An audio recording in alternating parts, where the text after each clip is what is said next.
بسم اللہ الرحمن الرحیم۔ السلام علیکم۔ آج ہم دیکھتے ہیں کہ پتے کا شدید درد کیوں ہوتا ہے اور اس کا فوری طور کے اوپر ہم کیا علاج کر سکتے ہیں۔ پتے کا درد ہو سکتا ہے کہ یہ پتھری کی وجہ سے بھی ہو، اور بعض اوقات ایسا بھی ہوتا ہے کہ پتھری نہ ہو، اس وجہ سے بھی درد ہو سکتا ہے۔ دونوں صورتوں میں فوری طور پہ جو اس کا علاج یا اس کے پروٹوکول ہے ٹریٹمنٹ کا، وہ ایک سا ہی ہے۔ جب بھی یہ پتے کا درد ہو تو وہ عموماً ہم نے دیکھا ہے کہ وہ پیٹ کے رائٹ سائڈ کے اوپر پسلیوں کے نیچے یہ درد شدید ہوتا ہے، اور اس میں جو مین چیزیں ہوتی ہیں وہ صرف ایک اکیلا درد بھی ہو سکتا ہے، اور اس درد کے ساتھ ساتھ بخار اور الٹیاں آنا، یہ بھی پتے کے اگر کوئی انفیکشن یا انفلیمیشن ہو تو اس میں یہ موجود ہوتی ہیں۔ یہ درد معمولی سا بھی ہو سکتا ہے اور بہت شدید قسم کا بھی ہو سکتا ہے۔ اتنا شدید ہوتا ہے کہ آپ کو پیٹ کو جون سے وہ پسلیوں کو زور سے دبانا پڑتا ہے تاکہ کسی طریقے سے آپ کو ریلیف مل جائے، اور اس کے ساتھ جو بخار ہے وہ تقریباً 100 یا 102 تک جا سکتا ہے۔ اور جب بھی یہ اس ایریے کے اوپر یا اس ریجن کے اوپر درد یا بخار یا اس طرح کی کوئی چیز ہو تو وہ لازمی طور کے اوپر مریض کو متلی کی کیفیت یا الٹیاں آنا یا معدے میں تیزابیت، یہ تینوں چیزیں اکٹھی ساتھ موجود ہوتی ہیں۔ اور سم ٹائمز یہ پین اس کی وجہ سے کچھ مریض ایسے بھی ہیں کہ جن کو تھوڑا بہت یرقان بھی ہوتا ہے، یعنی کہ ساتھ آنکھیں بھی پیلی ہو جاتی ہیں، اور یہ تو تھے ان کے کامن سمٹمز۔ اس کے علاوہ جیسے میں نے کہا کہ مریضوں کو سم ٹائمز یرقان بھی ہوتا ہے۔ یہ یرقان اس لیے ہو جاتا ہے کہ اس جگہ کے اس ایریے کے اوپر آ کے بعض کا تو یہ پتھری تھوڑا سا آگے، جو پتے میں پتھری ہوتی ہے وہ آگے کی طرف سلپ کر جاتی ہے، یا یہاں پہ انفیکشن اتنی زیادہ ہوئی ہوتی ہے کہ وہ جگر کی جو رطوبتیں ہیں یا سیکریشنز ہیں یعنی بائل، ان کو جو سا وہ متاثر کر رہی ہوتی ہے، ان کے فلو کو متاثر کرتی ہے، تو اس وجہ سے مریض کے یرقان ہو جاتا ہے۔ اور اگر ہم مریض کی پسلیوں کے نیچے اگر ہاتھ رکھیں اور مریض کو کہیں کہ زور سے سانس لے تو پتا جو سا وہ مریض کا وہ ڈاکٹر کی انگلیوں کے ساتھ ٹچ کرتا ہے اور فوری طور کے اوپر اس کو شدید درد ہوتی ہے، تو اس سے ہمیں پتہ چل جاتا ہے کہ یہ پتے کا درد ہے۔ یہ درد صرف فرنٹ کے اوپر ہی نہیں رہتا، یہ کمر کی بیک سائڈ کے اوپر بھی جاتا ہے، رائٹ سائڈ کی طرف سے ہو کے بیک کی طرف جاتا ہے، اور سم ٹائمز یہی درد رائٹ سائڈ کے جو شولڈر ہے وہ وہاں پہ بھی اس کو محسوس ہوتا ہے۔ اور جیسے میں نے پہلے کہا کہ اس کے ساتھ ساتھ الٹیاں بھی آتی ہیں، تو اس کا مطلب یہ ہوا کہ مریض کو بھوک وغیرہ یا یہ سب ختم ہو جاتی ہے۔ اور جب مریض کو یرقان ہوتا ہے تو اس کا ایک ساتھ ایک اور سائن بھی آتا ہے کہ اس کا جو چھوٹا پیشاب ہے اس کا کلر بھی ڈارک یلو کلر کا ہو جاتا ہے۔ اس میں جب فوری طور پہ جب یہ چیزیں،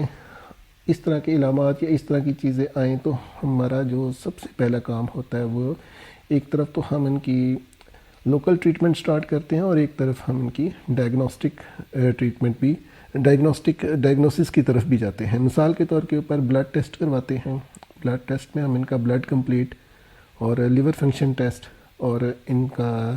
پیشنٹ کا ہیپیٹائٹس پروفائل یہ فوری طور کے اوپر کرواتے ہیں۔ بلڈ ٹیسٹ میں ہمیں فوراً پتہ چل جاتا ہے کہ اگر کوئی انفیکشن ہوگی تو انفیکشن کے جراثیم کے جو انفیکشن کے سیلز ہیں ان کی ایلیویشن زیادہ، ان کی تعداد آ جاتی ہے۔ اسی طرح کا اگر جگر کا ٹیسٹ کروائیں گے، اگر پیشنٹ کو یرقان ہوگا تو اس میں ان کی بلیروبن کا لیول زیادہ ہوگا اور اس کے انزائمز بھی ڈسٹرب ہو سکتے ہیں۔ پھر ہم ان کا جب الٹرا ساؤنڈ کرواتے ہیں تو الٹرا ساؤنڈ میں آپ دیکھ بھی سکتے ہیں کہ پتے کے اندر ہمیں کوئی نہ کوئی ایسی چیز مل جاتی ہے جو کہ 80-90% کیسز میں وہ سٹون ہی ہوتا ہے۔ اور وہ سٹون نہ صرف الٹرا ساؤنڈ ہمیں یہ سٹون کی موجودگی کا پتہ دیتا ہے بلکہ یہ بھی بتاتا ہے کہ پتے کے ارد گرد سوزش بھی ہے اور اس کے ارد گرد سویلنگ بھی کافی زیادہ ہے۔ بعض کا ریڈیالوجسٹ ہمیں یہ بھی بتاتا ہے کہ یہ پتے کے باہر بھی کچھ تھوڑا بہت کوئی فلوئڈ موجود ہے، اور پتا جو ہے وہ ہمیں بعض کا ایک پتھری یا کافی ساری پتھریوں کے بارے میں الٹرا ساؤنڈ سے پتہ چل جاتا ہے۔ اگر ہم اس کی ٹریٹمنٹ کی طرف آتے ہیں تو فوری طور کے اوپر ہم یہ دیکھتے ہیں کہ مریض کے کون کون سی اس وقت چیزیں ایسی ہیں کہ جن کے اوپر ہم ایمرجنسی کے طور کے اوپر فوری طور پہ توجہ دیں۔ مثال کے طور پہ اگر درد ہے تو ہم اس کو اگر تو ہلکی درد ہے تو ہم اس کو میڈیسن دے دیتے ہیں نان اسٹیرائڈل اینٹی انفلیمیٹری ڈرگز میں سے، اور اگر وہ درد اس سے کنٹرول ہو جائے تو ٹھیک، ورنہ پھر اگر نیکسٹ سٹیج کے اوپر ہم اس کو انجیکشن فارم میں دے دیتے ہیں، اور اگر اس سے بھی درد ٹھیک نہ ہو تو پھر ہم ان کو ڈرپ میں ان کو کنٹینیوس انجیکشن دے دیتے ہیں، اور سم ٹائمز ہمیں اس سے ایڈوانسڈ نارکوٹک انالجیزیا بھی ہم ان کو دینا پڑتا ہے۔ اسی طرح سے اگر درد کے ساتھ ساتھ ہم نے یہ بھی دیکھنا ہے کہ ان کی انفیکشن کو بھی کنٹرول کیا جائے تو ہم ان کو اینٹی بایوٹکس اگین پہلے ہم ان کو ٹیبلٹ فارم میں دیتے ہیں اگر تو مائلڈ انفیکشن ہو، اور اگر زیادہ انفیکشن ہو تو پھر ہم ان کو انجیکشنز انٹراوینس انجیکشن دیتے ہیں، اور